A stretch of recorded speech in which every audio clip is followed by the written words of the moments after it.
Ito pa. O naman.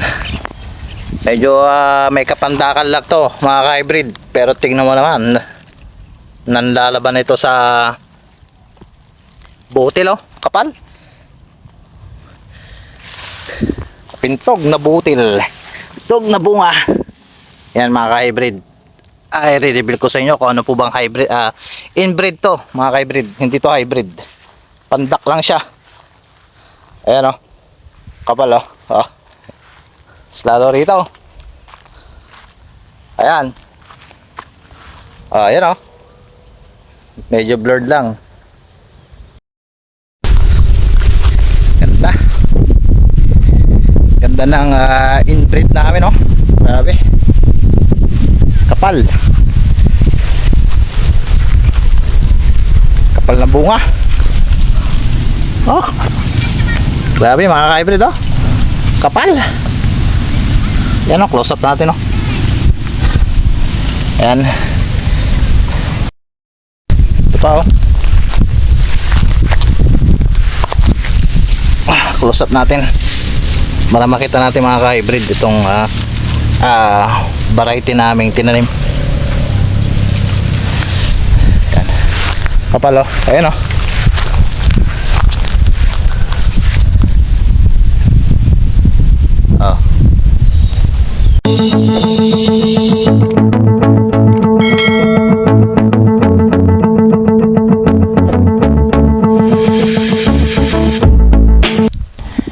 Magandang araw mga ka-hybrid, Lakmay Farm Vlog. Nagbabalik muli sa aking YouTube channel. At kung bago ka lang sa aking YouTube channel, huwag mo kalimutan mag-subscribe. I-hit mo na rin ang notification bell para lagi po kayong updated sa mga bagong uploads at mga videos natin. So for today's video mga ka-hybrid, ay share ko lamang po itong tanim namin na inbreed variety. Ito po ay C18. So update ko lamang po ay kayo dito po sa aming tanim na C18 na magtataka po kayo sa sasabihin ko kung ilang days na po ba yan. Ay ito po ay day 75 na po, ripening stage na. So napakabilis po ng kanyang maturity. So hindi ako nagkakamali, baka ang maturity na talaga nito, katulad niya, pwede na nga anihin yan mga ka-hybrid 75 days. So nasa between the 80 days to 90 days lamang siya. Yan, yung pwede yung kanyang maturity, yung kanyang characteristic itong C18 na po inbreed varieties. So nagtry po kami nito magtanim dahil ay sinubukan namin, talagang mabigat daw itong C18 at maganda rin daw yung kanyang quality, yung bigas malambot. Kaya po ay nagtry po kami magtanim nito. So puro hybrid po kasi mga tanim namin at nagsumubok din kami ng inbreed varieties. So share ko rin yung mga konti kong videos dyan. Panoorin mo to mga ka-hybrid hanggang dulo. At meron din ako papakita ng mga at pag-uusapan natin yung konti kong mga nakita dyan sa aming tanim na inbreed. At magugulat ka sa kanyang mga itsura. Parang hybrid mga ka-hybrid. Pati na rin po yung naging protocol namin dito. Papakita, ilalagay ko po sa aking description below. At pakibasa na lang po doon. So twice lamang po kami nag-apply ng abono. So yung basal namin day 14 plus yung top dress day 33 at plus yung fungicide plus yung foliar. Yan po yung aming in-apply dito. So lalagay ko po dyan yung naging protocol namin dyan sa description below. So paki-read na lang po, pakibasa po. At sa mga gusto po magtanong ay pakiputingting po ang aking description below. At nandun po yung key sa mga nagtatanong. So saan po ba namin na-avail tong C18? Ay binili po namin ito sa mga suking agriculture supply. Nagtanong po kami ng variety na to, C18, ay meron po kami nakita sa agri supply ng ganitong binhi. So yun, at mura lamang po nabili namin dito compare sa hybrid seeds. So yan, stay tuned at watching till the end. At meron po ako mga sasabihin dyan at mga importante na gusto nyo pong malaman. So ano pang hinihintay nyo? Tara, let's go!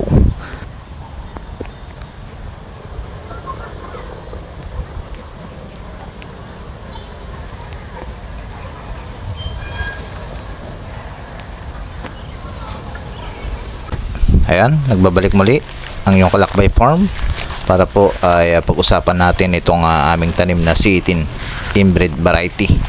So doon tayo sa unang application namin ng fertilizer. Yan po mga ka-hybrid. Ay nagbawas kami ng urea dito. So nagbasal kami rito 14 days. Ayan, yung binasal namin dyan is bali ang nagastos namin dyan is 7 bags lamang. Yan. Yan po yung aming nagamit na fertilizer dito. Para po sa basal application na aming ginawa ay 14 days. Yan po yung aming day ng aming pagbabasal. So gumamit po kami ng 4600 o yung urea. Isang bag at kalahati po ang aming ginamit. Plus minix po namin yung 2 at kalahati ng complete 14 o triple 14. Yan po. Sa day 22 kami po ay apply ng foliar, yung fish amino acid. Yan po yung aming ginamit na foliar, hindi po 3Gs kasi naubos na po yung 3Gs namin. Ginamit po namin sa Love at Bigante Plus. Yan po, at sinubukan namin itong fish amino acid naman. So day 33 top dress namin dito ay gumamit po kami ng 1 bag ng urea 4600 at 1 bag ng complete 14 triple 14 at 1 bag ng muriate o potash at kalahating bag ng 17017 yung potassium nitrate. Yan po mga ka-hybrid. Day 45 second application namin ng fish amino acid. Day 50 day 30 nag-apply po kami ng fungicide, no? Yung Armore po. So day 22 foliar, day 30 fungicide, day 33 top dress namin, day 45 uli application ng foliar uli ng fish amino acid, at ito yung second application ng fungicide na Armore day 50 po mga ka-hybrid. Yan po, at po kami, at medyo mabilis po yung development, yung maturity ng nitong C18, no? Kaya medyo nag-adjust yung aming pag-a-apply ng itong mga ginamit namin para po dito sa aming tanim. So yan, medyo nanibago po kami dito sa maturity niya dahil ay napakabilis po ng development ng mga aming ina-apply at napakaganda. So hindi ko na kayo naaktuhan sa mga, kasi medyo malayo sa amin tong lugar, at senior ko lang din para po sa mga baguhan at sa mga gusto po mag-try ng inbreed. So sinubukan namin mag-inbreed at ano magiging resulta na aming magiging income, yung magagamit namin na bigas, kung masarap po ba itong C18.